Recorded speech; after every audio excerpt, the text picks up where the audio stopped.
Assalomu alaykum do'stlar. Moskvada 2026-yil uchun patent narxi e'lon qilindi. Bundan tashqari yana qo'shimcha to'lovlar haqida ham ma'lumot bo'ldi. Diqqat bilan kuzating va yangiliklardan xabardor bo'ling. Kim bilmasdan shtraflarga tushib yurmang.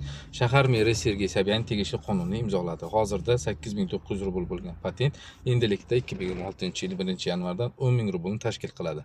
Bu so'nggi 2 yil ichida normal o'sish bo'ldi. Xo'sh, bundan tashqari endi unga qo'shimcha qilib 1100 rubl to'lanadi. Ruxsatnoma miqdori poytaxt mehnat bozoriga bog'liq bo'lgan shaxs koeffitsiyenti yordamida qayta hisoblanadi.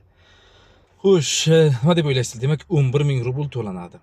Bu esa yakuniy miqdorda oshishiga olib keladi. Iqtisodiy siyosat departamenti boshlig'i o'rinbosari Darya Murchenkoning so'zlariga ko'ra, o'sish chet ellik ishchilar uchun soliq yukini rossiyaliklar bilan bir xil qilish uchun mo'ljallangan. Ya'ni hisobda migrantlar orasida mashhur bo'lgan sohalar o'rtasida ish haqqi, federal koeffitsiyentlar va ruxsatnoma olish xarajatlari hisobga olinadi.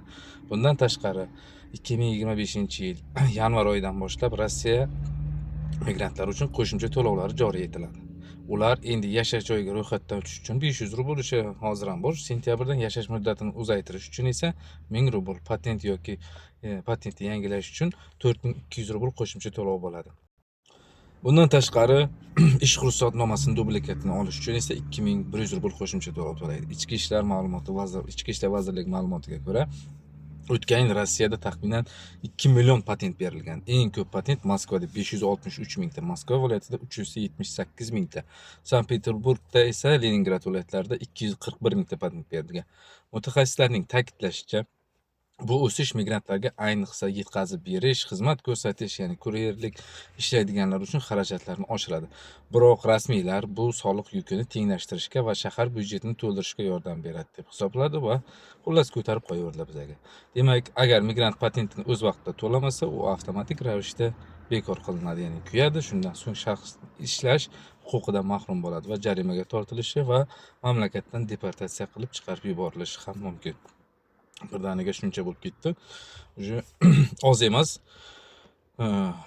Moskvada hozir aytib o'tgandek 563 mingta shaharda, demak Moskva viloyatida esa 378 mingta, 1 million odam Moskva va Moskva viloyatida. Sankt-Peterburg, Leningrad viloyatida esa 241 mingta patent. Moskva bilan Peterning o'zida demak deyarli 1,5 millionga yaqin odam ishlayapti. Hali dokumentsizlar qancha, dokumentliklar qancha. Xullas, ko'tara har doimgidek narxlar ko'tarilyapti. Sizlar ham oyliklarni shunga yarasha ko'tarishga harakat qilinglar. Ish beruvchilardan ishga kirayotganlaringizda mana shu narsani eslatib qo'yinglar. Shu patent narxlari ko'tarilganligi, qo'shimcha mana bu 4200 rubl, yana 2400 rubl, qo'shimcha 500 rubl, yana 1000 rubl uzaytirish uchun, registratsiyalar uchun ham qo'shimcha to'lovlar bo'lganini ham yodda tuting va imkon boricha shunga yarasha mehnat haqqi olishga harakat qilinglar do'stlar. Ma'lumotlar shunaqa, o'zlaringiz ehtiyot qilinglar. Rossiyaning boshqa shaharlarda patent narxlari o'sishi va ko'tarilishi yoki tushishi haqida ma'lumot bo'lsa, albatta Ravshanbek 134 kanalida xabar beraman. Sizlardan esa bitta like, kommentariyada ushbu patent narxlarini o'sishi va qo'shimcha to'lovlar haqida qisqa qilib fikrlaringizni yozib qoldiringlar do'stlar. Xayr, salomat bo'ling.